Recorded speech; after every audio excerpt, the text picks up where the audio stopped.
When I came to St. Mark's in 1987, the old organ console, which was immovable at the time, was here, and I could see the congregation from my seat directing the choir with my left hand. From this perch, I was able to see the marvelous and unforgettable ladies of St. Mark's. Please join me in remembering some of them from the places where they sat. Edith Pruss sat here. Miss Pruss came to St. Mark's in the mid-1980s with her good friend George Azendorf, who sat here when we became a Reconciling in Christ congregation welcoming gay people. She was a retired physical education teacher in the Baltimore City Schools beginning in the 1920s, and also had a career as a dancer in her youth. She sat near the organ, and I always told her that I considered her my supervisor. She loved it, and having ramrod posture, always chided me if I slouched or did not maintain proper decorum at the organ. She dressed very elegantly and always wore beautiful dangly earrings. She once told me, "I always loved to dress up and have a good time." She died in 1997 at the age of 96. We remember Edith Pruss. Angeline Hohen sat here. Miss Hohen came to St. Mark's in 1917 and was a member of the prominent Hohen family that were noted lithographers. She was a proud alumna of Wellesley and had a keen and probing mind, as well as the highest standards in music and literature. Coming from a prominent Baltimore family, I asked her if she made her debut at the Bachelor's Cotillion. She said, "All my friends did, but I told my parents I would rather read Proust." She wore beautifully tailored suits, often complimenting them with hats, including an Easter confection that literally contained both birds and bees. She always had an interest in young people and their careers, and I will never forget one time when she said to me, "Mr. Harp, there was a time when I wasn't sure you were on the right path, but now I think you are doing exactly what you should be doing." She died in 2001 at the age of 92, and I remember her graveside service in the pouring rain at the pinnacle of Greenmount Cemetery, where she is buried with her family. We remember Angeline Hohen. Frances Sarver sat here. Frances was our Southern belle, having come to St. Mark's in the 1960s from Virginia. I loved hearing her talk because we shared the same Southern patois. One time toward the end of her life, when I believe she might have been having some issues, after an especially beautifully rendered anthem from the choir, she exclaimed from here, "The choir sounds just like the angels." Miss Frances loved hats, and my favorite was one with a cabbage rose on it. When she died in 1997, at the age of 71, I asked Pastor Dussman, who was taking care of her things, if I might be able to have that hat as a keepsake. We remember Frances Sarver. Doris Schmeiser sat here. Miss Schmeiser came to St. Mark's in the 1930s and spent her career as a librarian in the public schools. She loved music, but she didn't like loud music. Perhaps my most vivid memory of my first Sunday here, January 4th, 1987, was when I played the trumpet on Shamad back there during the postlude, and Miss Schmeiser put her fingers in her ears and stared right at me. She could be a bit prickly, but she was completely devoted to St. Mark's in every way. And when she would actually smile, you could see the lovely and very caring person underneath. I come from a tradition of ladies wearing hats in church, and I always encouraged this as soon as I came here. I remember one Easter that she improvised a hat from items she had in her closet.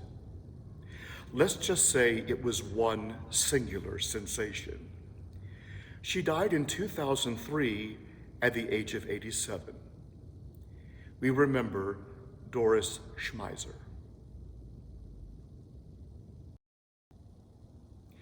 We now come to the choir loft. Before this area was renovated and enlarged in the mid-1990s, the choir sat in actual pews, and this was the soprano row. Elsa Jane Sigmund sat here. Elsa Jane always remarked that she was carried into St. Mark's and would probably also be carried out, meaning that she came to St. Mark's as an infant when her family, the Horsts, were prominent members. She showed musical talent early on and began singing in the choir when she was still a teenager in the 1930s. She was a club woman and engaged in many musical activities and organizations in Baltimore, including the Baltimore Opera Guild. She was deeply devoted to St. Mark's and served in many capacities, not only in the choir, but also on the Organist Search Committee and the St. Cecilia Society. Elsa Jane always had a bit of glamour to her, and she dressed for church, often wearing mink stoles, gloves, and elegantly placed fur hats. She had high musical standards and was always happiest when I would program music from the German masters, especially since she was named after the character Elsa in Wagner's Lohengrin. She died in 2015 at an undisclosed age. She was a lady. We remember Elsa Jane Sigmund. Ruth Kratz sat here. Ruth was an on and off soprano substitute here for many years until the mid-1980s when she became a permanent fixture in joining her sister Dorothea Cruz. Ruth was a no-nonsense German Fräulein, a champion bowler and a longtime employee at the Baltimore Sun, also serving here in many capacities in such a meticulous manner that her nickname was Sarge. She was devoted to music and in particular had a devotion to a legendary Baltimore musician, Dr. Johann Eltermann, who had actually been the organist at St. Mark's in the 1920s and had returned to attend church here in the 1980s.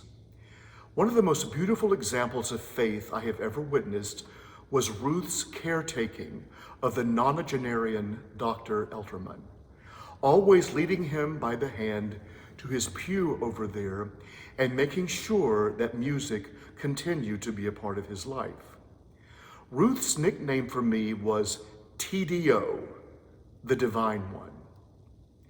She died on Valentine's Day 2011 at the age of 88, and at her request, I played Träume from the Wesendonck-Lieder at her funeral.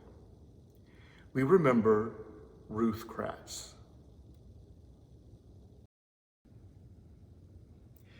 We end our tour here on the alto row. Here sat Dorothea Cruz, perhaps the lady at St. Mark's that meant the most to me. Dorothea Cruz was the alto soloist at St. Mark's from 1948 until she moved to Carroll Lutheran Village in 2001. 53 years of musical service.